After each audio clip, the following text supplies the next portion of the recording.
बुद्ध बहुत बार चुप रह जाते थे, लोग प्रश्न पूछते। वैसा कभी ना घटा था। भारत तो ज्ञानियों का देश है, यहां तो पंडितों की भरमार है। यहां तो पान की दुकान पे बैठा हुआ आदमी भी ब्रह्म ज्ञान से नीचे नहीं उतरता। यहां तो सभी ब्रह्म ज्ञान पे सवार हैं, यहां तो कोई नीचे है ही नहीं। ब्रह्म ज्ञान तो यहां ऐसी साधारण बात है कि जिसका कोई हिसाब नहीं। बुद्ध बड़े हिम्मतवर आदमी थे। पंडितों के इस देश में, ज्ञानियों के इस देश में, धार्मिकों के इस तथाकथित देश में बुद्ध चुप रह गए। बहुत मामलों में चुप रह जाते थे। कोई पूछता ईश्वर है, वो चुप रह जाते। जरा हिम्मत देखते बुद्ध की। इसको मैं साहस कहता हूं। कितनी बड़ी उत्तेजना न रही होगी, कुछ भी उत्तर दे सकते थे। आखिर मूढ़ उत्तर दे रहे हैं तो बुद्ध को उत्तर देने में क्या अड़चन थी? कुछ भी उत्तर दे सकते थे, लेकिन बुद्ध बिल्कुल चुप रह जाएंगे, देखते रहेंगे उस आदमी की तरफ।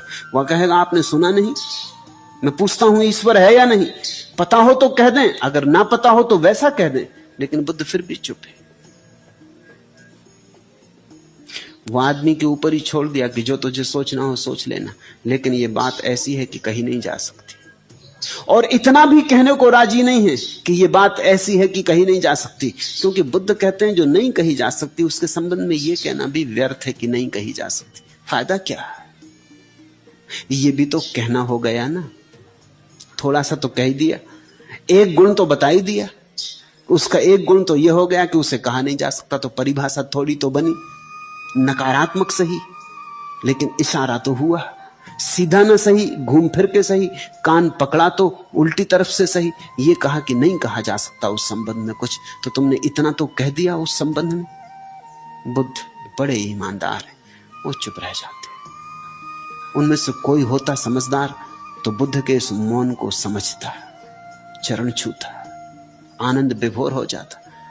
लेकिन वैसा तो 100 में कभी एक आध होता। 99 तो यही सोच के जाते, कह रहे तो अभी इसको पता नहीं चला, तो बेचारा अभी भी भटक रहा है।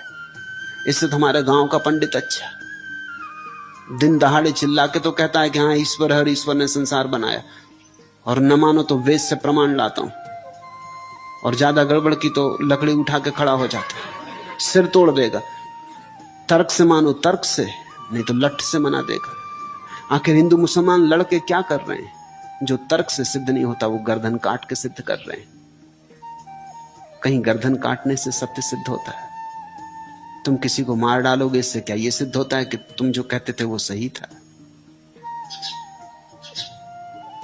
सत्य का इससे क्या संबंध है? मगर 100 में कभी एक जरूर ऐसा होता जो बुद्ध के मौन के उत्तर को स्वीकार कर लेता, समझता है।